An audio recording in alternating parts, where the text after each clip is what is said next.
Matthieu chapitre 14, versets 13 à 21.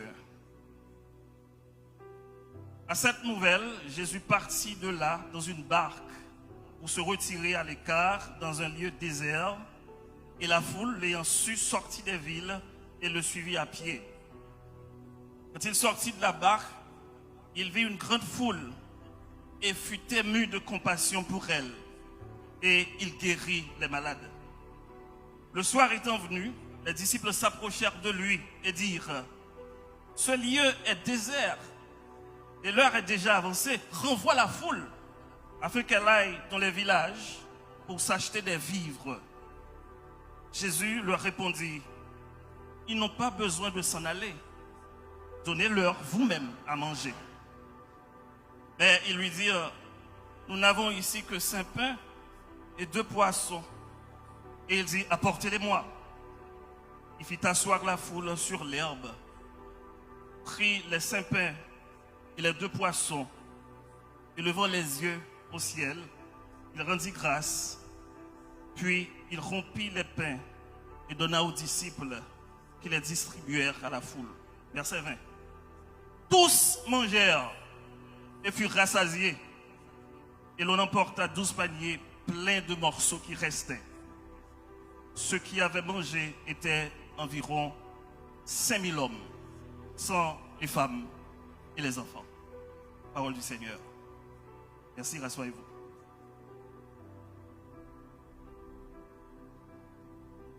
Jésus, un homme extraordinaire. Un homme extraordinaire, chers frères et sœurs, c'est un homme fantastique. C'est un homme exceptionnel. C'est un homme de grand mérite. Quelqu'un qui se distingue des autres. Un homme extraordinaire, c'est un homme tout à fait hors du commun. C'est un homme qui sort de ce qui est habituel. Il dépasse même l'imagination.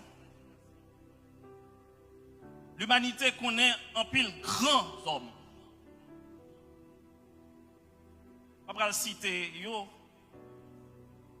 dans la culture ou bien dans la mythologie romaine, grecque, une paquette grands hommes exceptionnels que l'histoire a retenu, parler en pile de eux.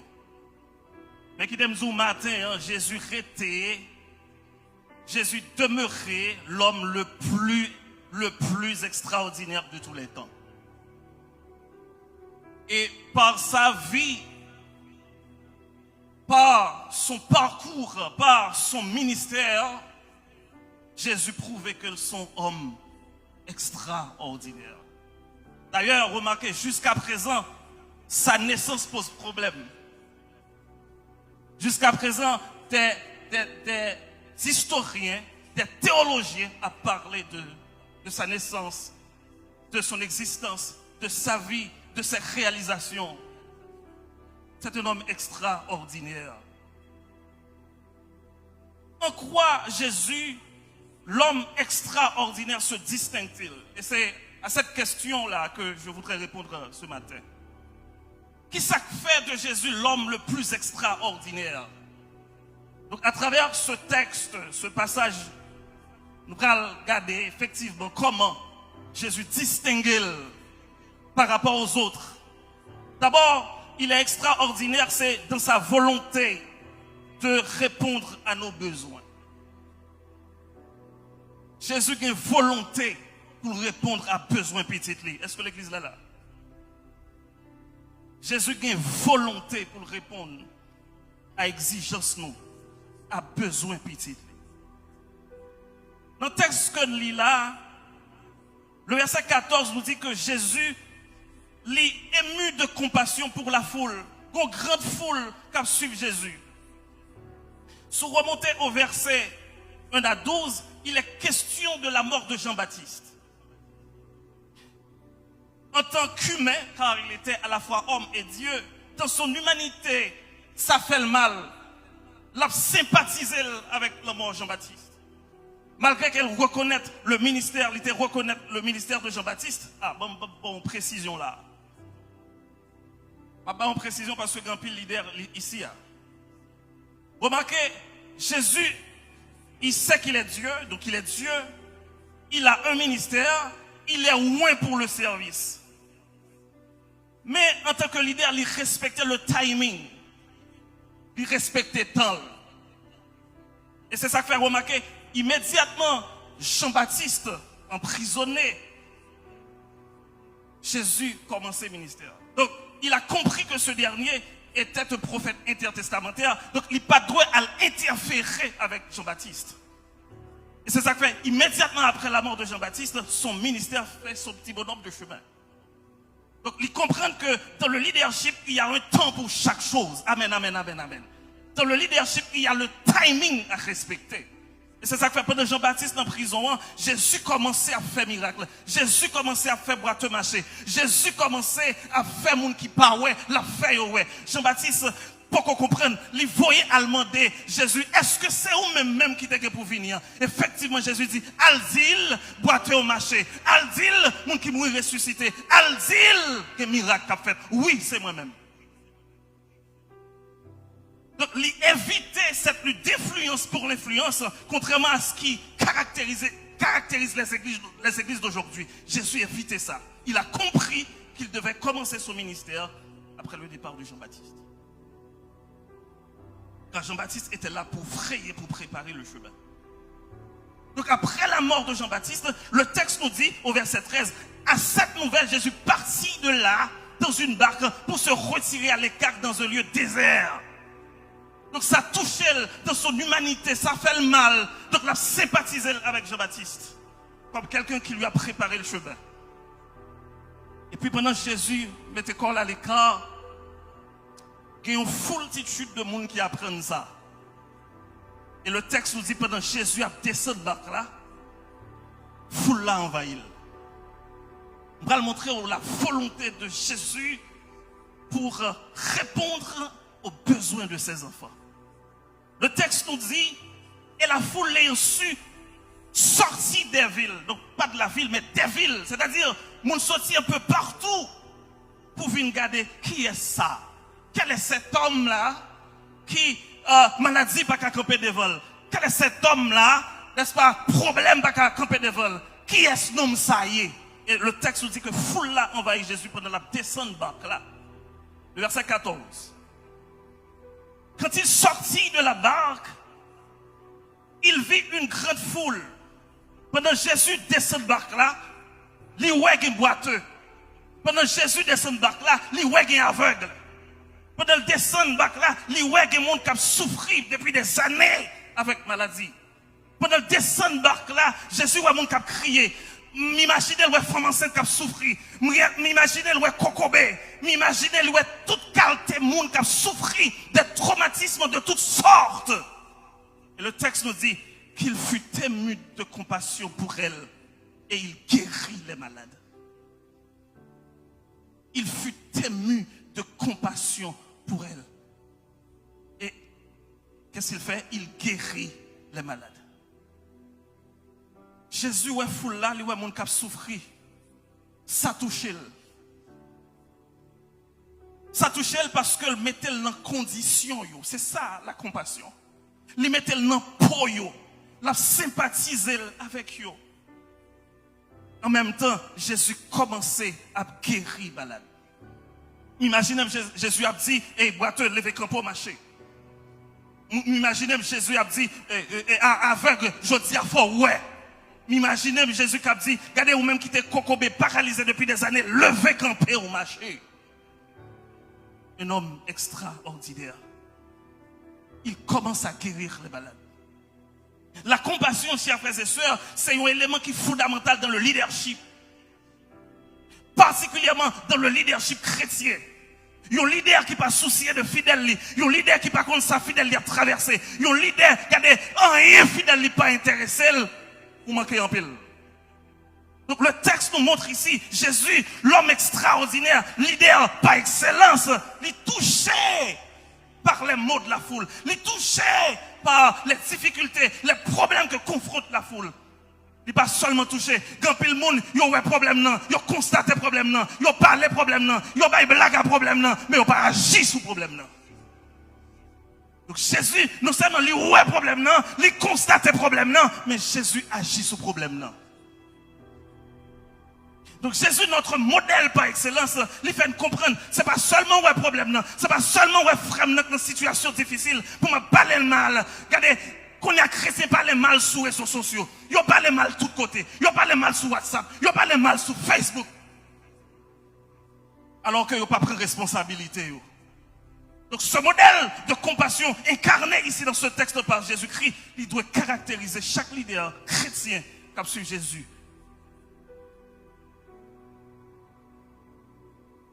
Il est ému de compassion pour la foule. Il commençait à guérir. Il n'a pas seulement guéri. Parce que l'homme monté en Ésaïe chapitre 61, le ministère de guérison, bien le ministère de Jésus-Christ a été prophétisé par Ésaïe.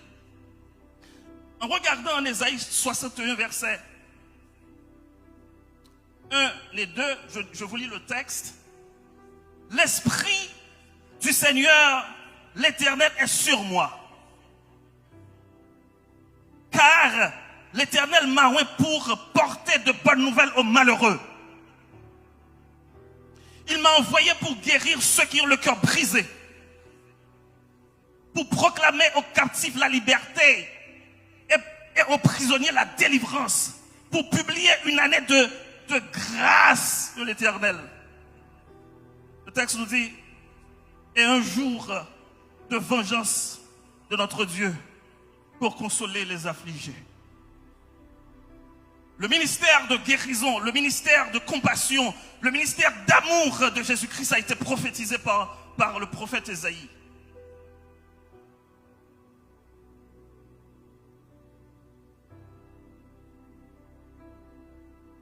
Maintenant, j'ai une question pour vous. Comment considérer mon qui est là? Comment considérer voisin ou non? Comment considérer frère ou soeur qui vivent à côté là? Qui j'en ai avec lui? Si bon Dieu bénit, on peut passer well. S'il manque un soulier, il manque une chemise, il manque un soulier, il manque un pantalon, il manque un sandal, qu'est-ce que ça vous dit? Est-ce que ça vous ne chante pas? Est-ce que vous dites, bon, le salut est personnel? Vous entendez mon cap dire le salut est personnel, de chaque monde qui a fait pareil, comme ça, oui?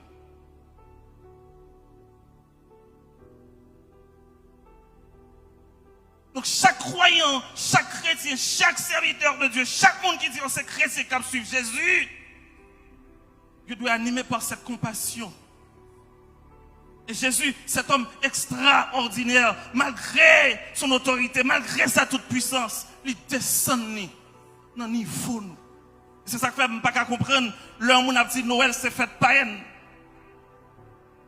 Parce que ici, ce texte traduit, même lorsque c'est un texte qui est un petit peu écarté de la dynamique de la naissance de Jésus-Christ, mais il traduit tout simplement cette vision de Dieu de nous apporter, de nous donner son unique fils Jésus-Christ. Cela traduit l'amour incomparable, l'amour insondable, l'amour incommensurable de Dieu pour l'humanité en nous donnant son unique fils Jésus-Christ. C'est par compassion que mon Dieu fait ça. C'est là qu'il t'a gardé péché, il t'a fait sénateur, péché, il t'a gardé, il t'a fait laide, péché, il t'a fait sale, péché, regardez, péché a 4 bagailles. 4 dégâts, il fait. Ils font dégâts sur le plan théologique. Ils coupent intimité avec mon Dieu. Ils coupent relation avec mon Dieu. Et c'est ça que fait, immédiatement l'homme finit pécher dans le jardin d'Éden. Il a couru à le cacher. Donc, fin pas une relation d'intimité, d'interdépendance. Cette relation avec Dieu, le Dieu créateur dans le jardin.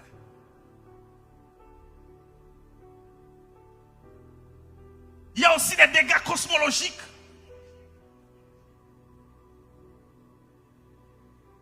Plein d'yeux.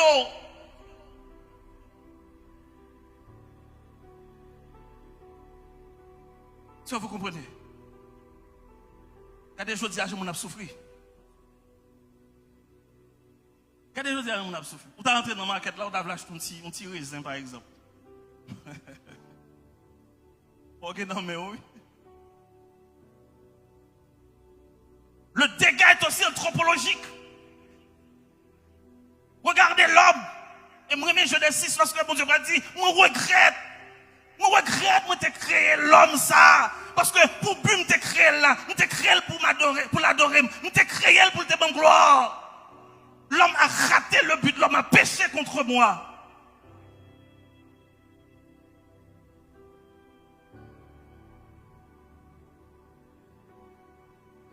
Des dégâts spirituels. Je dois me camper bien frais, bien brodé, belle machine, belle costume ni sous lit. Il est mort spirituellement. Pourquoi? Parce qu'il n'y a pas de relation, il n'y a pas d'intimité avec Dieu. Donc, le bon Dieu a gardé des cas péché à faire. Dans sa compassion, dans son amour infini, il décidait pour le voyer pour nous. Petit garçon là, Jésus-Christ, pour mourir pour pécher. Donc Jésus l'a guéri parce que c'était son ministère, il a été appelé à cela. Donc ils comprennent que sa mission, son ministère, c'était de guérir, c'était de délivrer, c'était, n'est-ce pas, de mourir pour le péché de l'humanité. Donc remarquez, il n'est pas seulement guéri corps, mais il guérit l'esprit tout. Et c'est ça que fait, moi j'aime l'évangile qu'a prêché ici, parce que son l'évangile holistique. Il touche le corps, il touche l'esprit, il touche l'âme. Amen, amen, amen, amen, amen, amen. Donc, il faut sortir de cet évangile traditionnaliste conservateur qui faut venir chanter ou souhaiter un petit bouquet ou battre bravo et puis la caillou, rien. Il faut sortir de cet évangile. Et pour embrasser l'évangile de Christ, l'évangile qu'il a prêché dans une perspective écologique même des pauvres. Jésus prenait soin des pauvres. Les gens dans une situation difficile, il est intervenu. Je dis à l'église doit intervenir dans les situations difficiles que connaît la cité. Malheureusement, l'église d'aujourd'hui est mal théologisée. Et l'homme mal théologisé ou son danger social. Vous mettez corps à part, vous mettez à l'écart et vous quittez bandit à piafé, vous quittez nèg à piafé, même chita, n'est-ce pas, fait 2 ans, fait 1 an. Attendez la parole de Dieu, vous quittez à piafé. Et vous avez décidé pour vous, c'est vous qui avez choisi pour vous. Et vous avez dit le monde, c'est pas la caillou, dans le ciel, l'ombre aller, regardez, et vous quittez ou bafouez le social. Et puis son plaisir pour leur fin prêcher, vous avez jambon puis le fatra pour entrer la caillou. Ça ne vous regarde pas. Je prêche cet évangile holistique.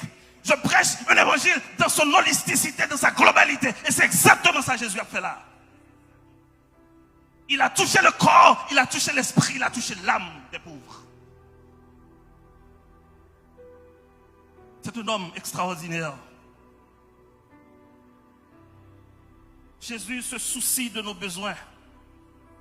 Jésus a guéri comme ça, l'a guéri. Le texte nous dit le soir étant venu. Regardez au verset 15e. Jamais nous ne pouvons pas ouvrir la Bible. Nous ne pouvons pas comprendre. Nous avons une Bible.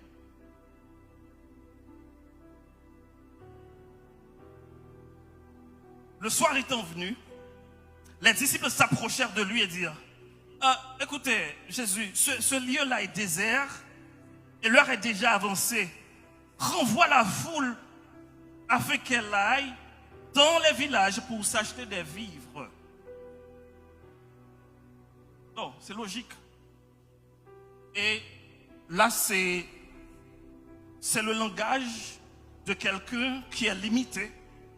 On voit foule là aller parce que non seulement mon en pile et pas gagner là pour nous bailler, ok, on voit aller pour aller acheter manger, pour manger. Regardez ce que fait Jésus au verset 16e. Jésus leur répondit, ils n'ont pas besoin de s'en aller. Donnez-leur vous-même à manger. Vous comprenez ce qu'il dit là? Évidemment, Jésus compte ça le faire, il est Dieu. Mais il n'a pas besoin d'aller.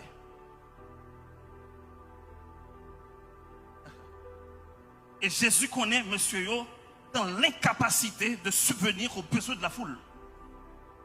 Mais il dit quand même, donnez-leur vous-même à manger.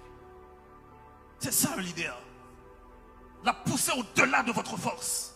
C'est ça un leader, la pousser, la faire montre de capacité. C'est ça un leader. Il est non seulement intéressé par vous de manière spirituelle, mais sur le plan social. Sur le plan académique, c'est ça le leadership transformationnel. Il est intéressé par votre développement intégral. Un pasteur, un berger qui ne voit pas, qui n'est pas intéressé par mon développement intégral, on a un problème avec. Sinon, pas prêcher l'évangile Christ là. Jésus, l'évangile que l'incarné là, que l'a prêché là, sinon il va le prêcher.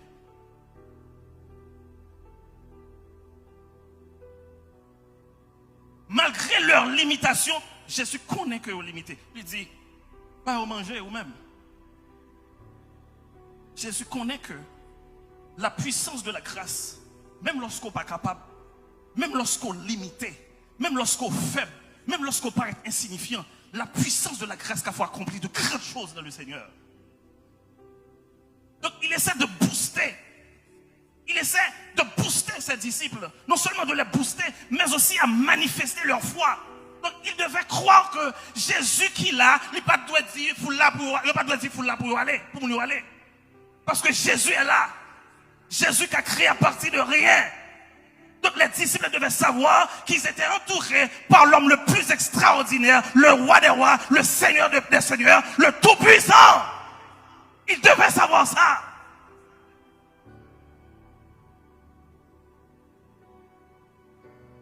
Regardez encore une fois comment la compassion de Jésus-Christ s'est manifestée. Dans sa volonté de guérir, de délivrer.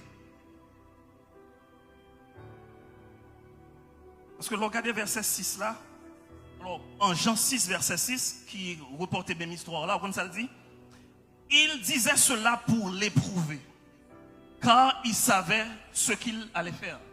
Donc Jésus, son test, il a passé, il a dit, dégagez, au manger. C'était un test. La vie chrétienne, c'est une vie d'épreuve. C'est une vie de test. Alex va comprendre. Le premier monde qui a échoué test là, c'est Adam et Ève. Et nous dit ça. Bon Dieu, non seulement il bon examen, il bon correctum, non. Malgré ça, on ne va pas faire d'autre. C'est exactement ça que bon Dieu fait dans le jardin d'Éden. Il dit, si fait ça, mais ça va privé. Donc il va au examen. Et il va au correctum dans tout. Mais l'homme, monsieur Damio, dans le jardin d'Éden, il n'a pas passé test là.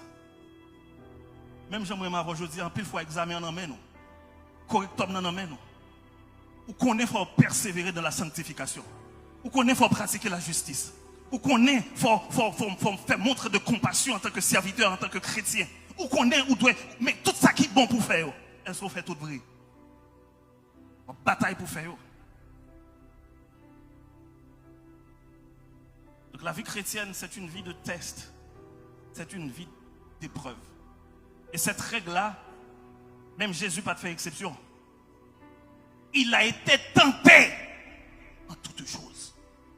Jésus, il a été tenté aussi. Mais il a triomphé de cette tentation.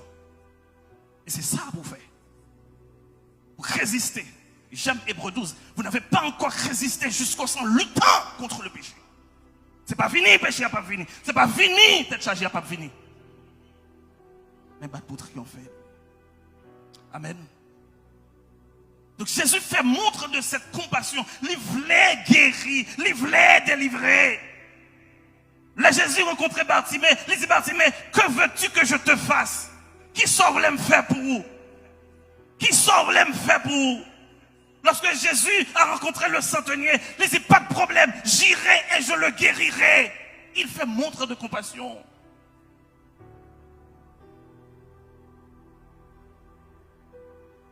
Il a la volonté. C'est-à-dire, il y a des situations à connaître. Si pas sorti là-dedans, ou il y a une part de responsabilité pour être là-dedans. Parce que Jésus, du matin, il a une volonté. Il n'est pas seulement identifier le problème, non, mais qui ça le gagne, il a une volonté pour le retirer dans le problème. Et c'est ça qui distingue de l'autre. Il est extraordinaire non seulement dans sa volonté de répondre à nos besoins, mais il est extraordinaire dans son pouvoir de satisfaire à nos besoins. Il y a des gens qui sont volontaires mais pas de pouvoir. Ou pas qu'on rencontre quelques chrétiens surtout, ils ont une situation difficile, ils ont plein avec eux. Oh, c'est un tel, oui. Oh, bagaille difficile, vrai. Oh, bagaille en pile, bagaille en pile. Mais, si je n'ai fait tel bagaille, je fait tel bagaille, mais hélas. Ils ont la volonté, mais ils n'ont pas la capacité, ils n'ont pas le pouvoir. Mais Jésus, l'homme extraordinaire, a non seulement la volonté, mais aussi il a le pouvoir de satisfaire à nos besoins. Si vous regardez au verset 17e, Jésus, ici, lui montrait que le pas limité par les temps et les circonstances pour satisfaire nos besoins. Jésus dit disciples, alors disciples dit Jésus, mais qui est disponible là? Nous gagnons 5 petits pains et nous gagnons 2 petits poissons. Par contre, souhaite comment disciples minimiser sa gain. Un problème de foi. C'est comme si 5 petits pains, 2 petits poissons sont big deal liés pour Jésus. Ils minimisent. Et c'est là que Jésus va montrer son pouvoir, son autorité, sa toute puissance. Pour le montrer qu'il n'est pas limité ni par les temps, ni par les circonstances pour satisfaire les besoins de ses enfants. Et c'est ça que fait pour vivre toujours. En dépit de soi, attendez dehors, bon Dieu prend soin quand même. En dépit de soi, vivre dehors, bon Dieu prend soin quand même. En dépit au fait que nous ne pensons pas à l'école, nous ne pensons pas à faire progrès, ou à faire progrès dans le chaos. Parce que le pas limité ni par temps, ni par circonstances, lorsque la subvenu a besoin de petit. Et c'est ça que je veux comprendre dans fin année 2024, ça, quand on va tout couler l'arc-en-ciel là-dedans, mais jusqu'à présent là, jusqu'à présent on va chanter, jusqu'à présent on va adorer, jusqu'à présent on va faire gloire pour mon Dieu. Ou pas connaître combien de balles perdues il paraît pour déjà, ou pas connaître combien d'accidents moto il paraît pour déjà, ou pas connaître combien de complots il crase pour déjà. Il n'est pas limité par le temps ni par l'espace. Il n'est pas limité par les circonstances du moment lorsque le fleuve fait un bagage pour petit.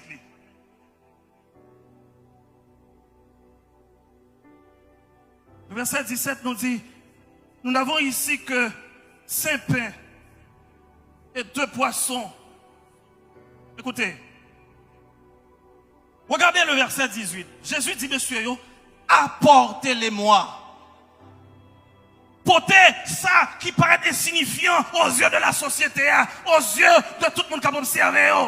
Ça nous dit qu'il minime, non? Prends-le, portez le bon moi. Amen, amen, amen, amen, amen, amen, amen. Prends-le, portez le bon moi. Donc là, c'est l'autorité, c'est le roi des rois qui parle. C'est le Seigneur des seigneurs qui a parlé. Portez le bon moi, me dit nous. Viens avec eux. Et puis suivez, au verset 19. Il dit, foule la chita, il fit asseoir la foule sur l'herbe. Dis-moi qui parle là, Jésus gagne l'ordre de la caille. Dis ça. Jésus gagne l'ordre de la caille. Chita. Et pas dans la banque, nous là, où les chrétiens qui ont pour place. Où les chrétiens qui ont bataille pour place pour prendre devant. Surtout les séparer manger. Chita. Le texte nous dit, il prit les 5 pains et les 2 poissons et levant les yeux vers le ciel, il rendit grâce. Puis il rompit les pains et les donna aux disciples. Il priait, il cassait et puis il baille aux disciples. Là encore, apparemment c'est du non-sens. Regardez aussi la délégation de tâches. Ce n'est pas Jésus qui a le distribué. Il sait qu'il a un staff. Il sait qu'il a des collaborateurs. Et même lorsque on gagne Judas là-dedans, il le sait. Amen. Bon, pas dire rien. Il dit à distribuer. Donc c'est pendant monsieur a distribué, il a distribué, tout le monde a joué, full a joué. Pendant a distribué, 2000 joués. Pendant a distribué 3000 garçons joués. Pendant a distribué 4000 garçons. Pendant a distribué 5000 hommes joués. Pendant a distribué toutes les femmes, tous les enfants joués. Il a le pouvoir. Même si tu as sorti dans le dernier recoin en province, quand on pas même la lumière du tout. Côté, regardez, mon pas de chambre pense t'as rien, t'as un bagage dans la vie. Jésus a fait quelque chose. Il a une capacité pour prendre mon bien bas et pour le lever avec lui, pour faire des bagages extraordinaires avec lui. Jésus qui a une capacité pour prendre un monde qui ne connaît rien du tout, qui sorti dans le dernier cri misère et puis lever l'indignité. Elle a fait ça, contexte pas intéressé, temps pas intéressé, qu'il y a des circonstances pas intéressées, il est capable de faire. 5 petits pains, 2 petits poissons. 5 petits pains, 2 petits poissons. Il faut comprendre matin, Jésus n'est pas limité par aucune pénurie. Jésus n'est pas limité par manquement. Amen, amen, amen, amen. Il est entré dans nos là, regardez 4-4 qui ça le fait. Il n'y a pas de problème ça. Même si, regardez, dans la vie de Lazare, Lazare finalé, Lazare senti. Mais Jésus dit non, moi là, le Seigneur des Seigneurs est là, ça que fait là, c'est pour la gloire de Dieu. Tant yo, circonstances yo, moment yo, pas qu'à empêcher de faire ça m'a faire. Ma balak map jodia, regardez, jodia on doit ressentir l'église, mais bagay bon Dieu réservé pour vous, ou que vous saisir de monsieur.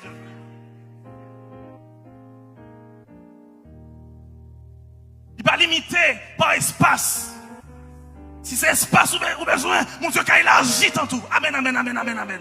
Si son projet est, mon Dieu qui a intervenu dans le projet, il est étonné. Il n'est pas limité par le temps, ni par aucune autre pénurie. Il n'est pas limité par manque. Il n'est pas limité par manque de ressources qu'on gagne. Nous sommes lorsque le prophète là entré, quand il veuve là, wow. Nous pas gagner seulement une petite farine, une petite huile. Le prophète là prié. Madame n'a venu un gros businessman l'huile. Un gros machin d'huile dans la zone. Parce que le Seigneur a parlé. Mon qui fait ciel là, terre a parlé. Amen, amen, amen, amen, amen. Et elle parlait toute l'éternité envahie. Si son projet est devant mon Dieu, regardez, pendant ma prêcher là, si tes projets dans l'esprit, si son bagaille, moi-même mon projet là, m'a cité dans l'esprit. Si son rêve, son bagaille va planifier là, pendant ma prêcher, je me sens pour me dire ça, regardez, murmurer dans la tête, murmurer dans l'esprit, et pendant ma murmurer là, la gloire de Dieu a intervenu. Le Seigneur a intervenu. Parce que lui pensait, il compte ça qu'il faut souffrir, il compte ça qu'il faut crier, même là, regardez, tout le monde n'a pas adoré, mais on même pas capable, parce qu'on loue. Problème dans là, ou entrer la caille, problème dans là, ou sortir, problème dans la pirède. Année samedi, c'est dernière année, problème là. Dans le nom de Jésus. Je parle d'un homme extraordinaire qui n'est pas limité par temps, qui n'est pas limité par époque pour le bénéficier. Et me déclarer que bon Dieu, il place dans saison, ou alors dans saison, on va besoin de faire gros effort encore, c'est garder ou garder. Et garder ou garder, on t'a prié pour lui depuis 15-20 ans, la vie je nous facile. Parce que vous êtes dans votre saison. L'heure a couru. A terminé. Une dernière bagaille qui fait de Jésus un homme extraordinaire, c'est pas seulement dans sa volonté ni dans son pouvoir, mais c'est dans sa façon de pouvoir aux besoins de ses enfants. Dans la façon de le faire là. Dans la façon de le faire là. Vous comment le fait, Jésus a fait, il fait selon sa richesse. Il fait selon sa richesse. Regardez dans le verset 20, le texte nous dit, pendant que les disciples ont fini de distribuer comme ça, le texte là dit, tous mangèrent et furent rassasiés. Ce n'est pas seulement manger, ils manger, manger.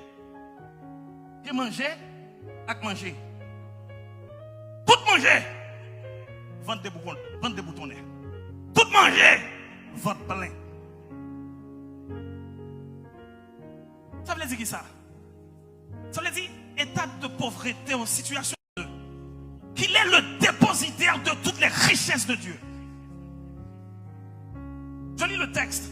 Il nous a ressuscités ensemble et nous a fait asseoir ensemble dans les lieux célestes en Jésus-Christ, afin de montrer dans les siècles à venir l'infinie richesse de sa grâce par sa bonté envers nous en Jésus-Christ. Donc, nous déclarons maintenant que Jésus bénit selon richesse li. Jésus agit dans la vie selon sa possédé. Jésus bénit selon profondeur, richesse li. Non seulement satisfait besoin dans sa richesse, selon sa richesse, mais satisfait besoin avec abondance.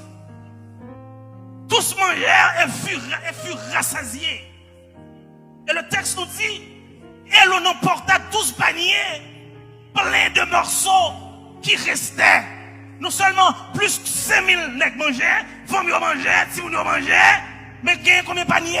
Il y a 12 paniers.